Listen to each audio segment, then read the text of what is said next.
السلام علیکم ورحمۃ اللہ وبرکاتہ۔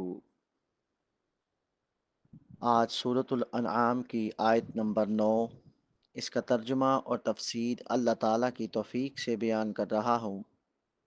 اللہ تعالیٰ سے دعا ہے کہ اللہ تعالیٰ مجھے حق سچ بات کہنے کی توفیق عطا فرمائے۔ اعوذ باللہ من الشیطان الرجیم۔ وَلَوْ جَعَلْنَاهُ مَلَكًا لَجَعَلْنَاهُ رَجُلًا وَلَلَبَسْنَا عَلَيْهِمْ مَا يَلْبِسُونَ۔ وَلَوْ اور اگر جَعَلْنَاهُ بناتے ہم اسے، وَلَوْ اور اگر جَعَلْنَاهُ بناتے ہم اسے، مَلَكًا فرشتہ، لَجَعَلْنَاهُ ضرور بناتے ہم اس کو، رَجُلًا آدمی، وَلَلَبَسْنَا اور یقیناً شبہ ڈال دیتے ہم، علیہم ان پر، ما اس چیز میں جو، یلبسون وہ شبہ میں پڑھتے ہیں۔ وَلَوْ جَعَلْنَاهُ مَلَكًا لَجَعَلْنَاهُ رَجُلًا وَلَلَبَسْنَا عَلَيْهِمْ مَا يَلْبِسُونَ اور اگر ہم اسے فرشتہ بناتے تو ہم ضرور اس کو بھی آدمی بناتے، اور ہم یقیناً انہیں اسی شبہ میں ڈال دیتے جس میں وہ اب پڑے ہیں۔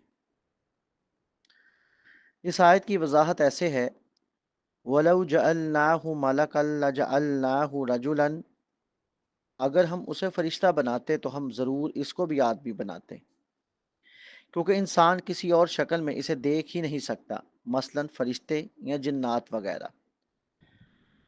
وَلَلَبَسْنَا عَلَيْهِمْ مَا يَلْبِسُونَ اور ہم یقیناً انہیں اسی شبہ میں ڈال دیتے جس میں وہ اب پڑے ہیں۔ کافروں کی رائے کے مطابق ہم نبی صلی اللہ علیہ وآلہ وسلم کے ساتھ فرشتہ بھیجتے تو اسے انسان کی صورت اختیار کرنی پڑتی، اس لیے کہ انسان فرشتوں کو اس کی اصلی شکل میں نہیں دیکھ سکتا۔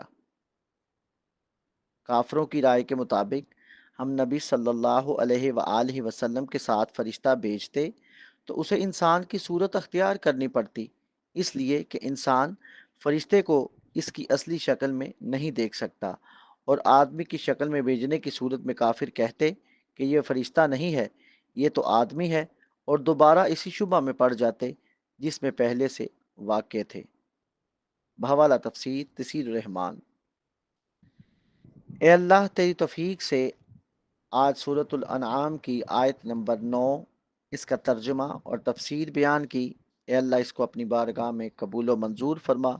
اے رب کریم اس کو بیان کرنے میں اگر کوئی کمی کوتاہی غلطی ہو گئی ہو تو اس کو اپنے فضل سے، اپنے کرم سے، اپنی رحمت سے معاف فرما۔